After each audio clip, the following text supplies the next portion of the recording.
Hello, and welcome back to my channel. My name is Laura, and today I'm doing a book and welcome back. I'm so happy you decided to click on this video. I just wanted to share some of the recent books I've acquired in different ways. Some I've ordered, some I've gotten from publishers, some I've been given by friends. So a lot of these are pretty new, so hopefully you will be able to find a new exciting read for yourself. So let's get started. The first book I have gotten recently is Someone Just Like You by Meredith Shore. This does not come out until July 25th, but I did read a previous book by this author and loved it last summer-ish. It was called As Seen on TV. So if you read that one, I think this one is going to be a good pick for you too. This is a rom-com, and it kind of is a hate to love about childhood enemies who have like grown up and they spent like their entire lives kind of hating each other for kind of no reason, I guess. They did a lot of pranks on each other, just general like one-upmanship, and until one over-the-top prank changed everything. But as adults, they end up having to plan a co-anniversary party between both sets of parents because I guess they are all really good friends, and so they're kind of forced back into each other's lives. So I think this is going to be great. Meredith Shore writes really good rom-coms. I know, like, I was laughing out loud at her first book, and this is probably going to be just the same. I am really excited to have gotten my hands on a copy of this one early, and I do know that the author is Jewish, and I'm fairly certain that this does have Jewish rep in it, which is awesome. I'm not a practicing Jew, but I was raised Jewish, so there's a lot of cultural stuff I still identify with a lot, and I love seeing it in books, so I think this is going to be a hit. Next, I have another advanced reading copy of a book I just got yesterday, and that is The New Mother by Nora Murphy.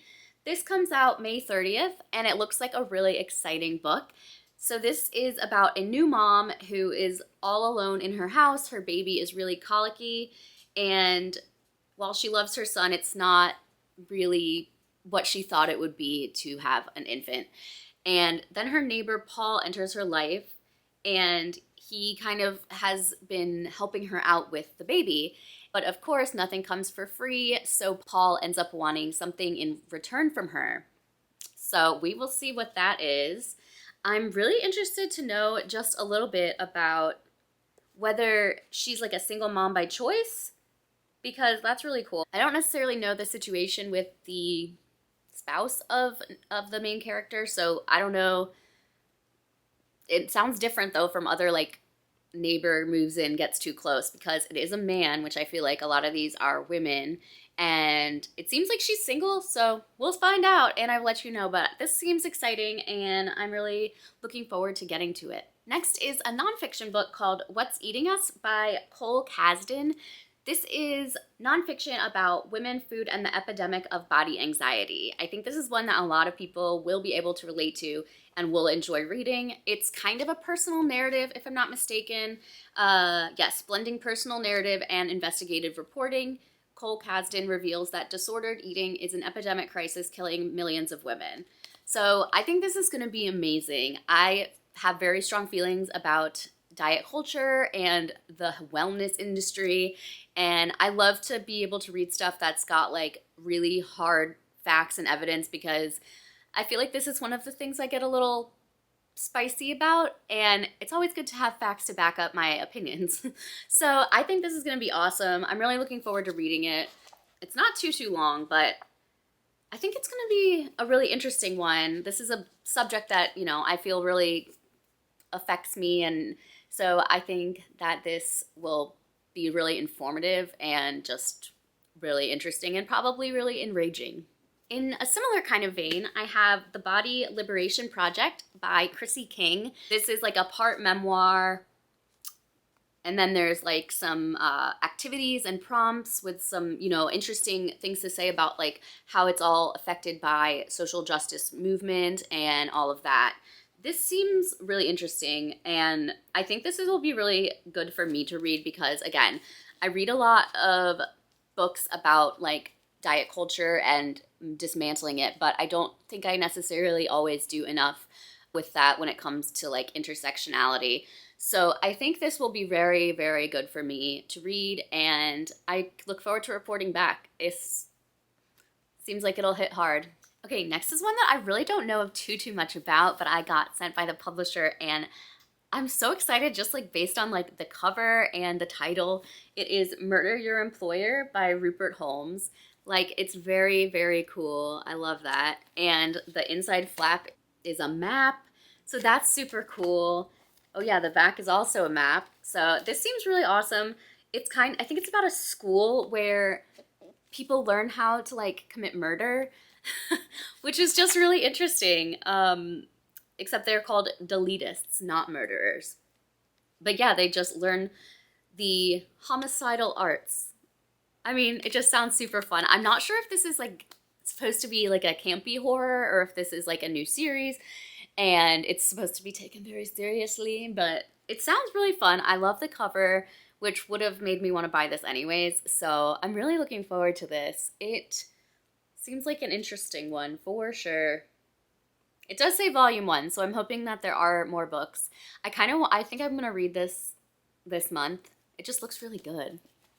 Next for my March Book of the Month picks. So my main pick was Rootless by Crystal Zara Appia.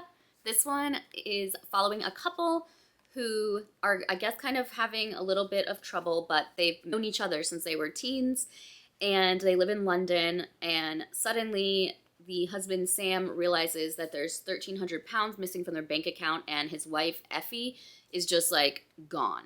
They have a kid together, and, yeah, it just seems like she's just gone. I'm really intrigued because this is about an unplanned pregnancy where they ended up getting married and having the kid, but, like, the wife, Effie, really did not want to get pregnant. She did not want kids, and the guy, Sam, really did want to have kids, and it seems like she was just overwhelmed and like could not handle it, and she just left. And as someone who is very happily child-free, I feel like this is gonna be something that I can like relate to, and just, you know, I'm not approving of just leaving your family, but I think it will be something that I definitely understand why would feel like that was the only way for her to go on.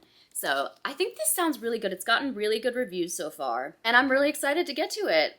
I definitely hadn't heard of this before Book of the Month picked it as a pick for March, so I'm really excited to have gotten this, and I'm looking forward to reading it. The other book I got this month from Book of the Month is Pineapple Street by Jenny Jackson. This, I really don't know what the plot is.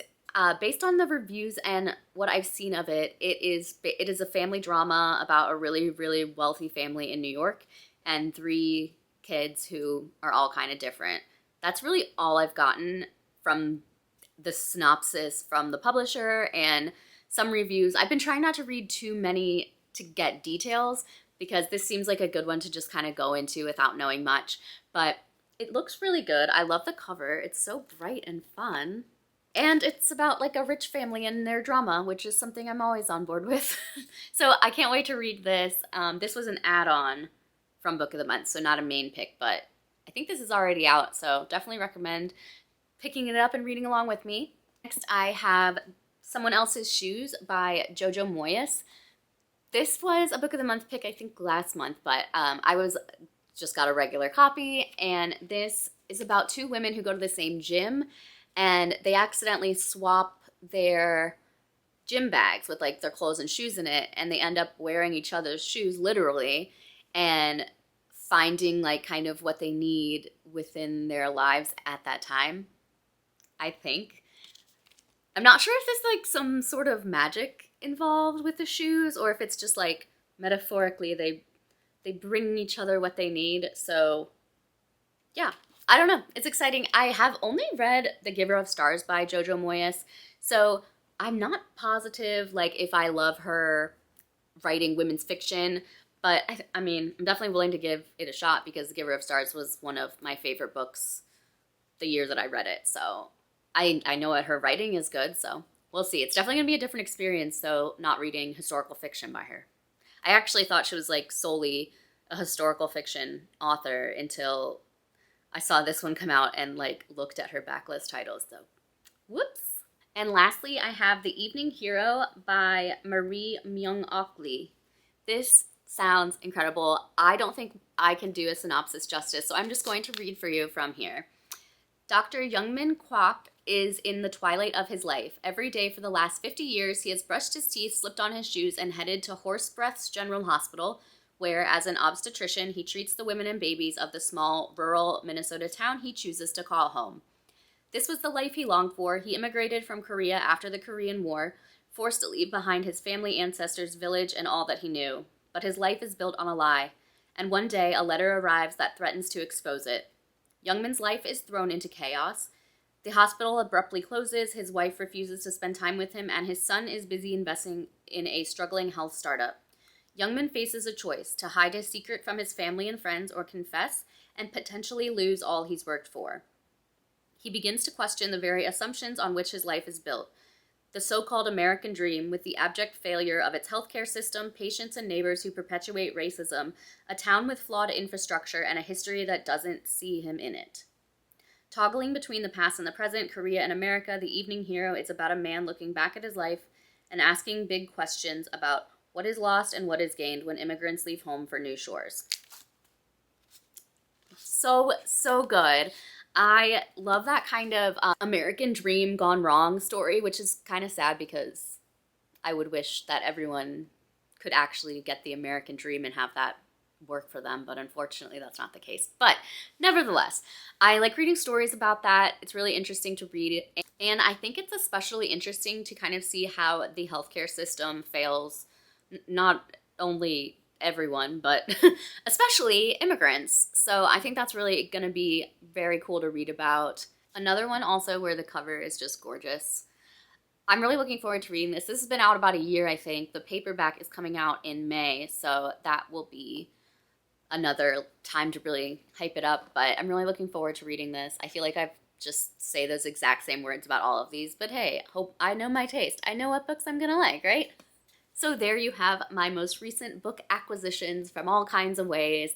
These are all books that I'm really excited to read. Hopefully I'll get to them soon. Several of these I am planning on reading this month, and if not, then definitely in April, because I'm just tired of myself and just sick of my nonsense leaving books on my shelf unread for ages and ages. So should have put that on my New Year's resolution list, but hey, never too late to start trying something new.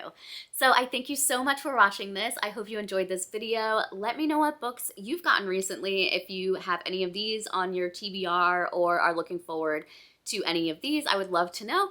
Like this video if you did like it, and subscribe. I would really appreciate it. And again, thanks so much for watching. I'll see you in the next one. Bye!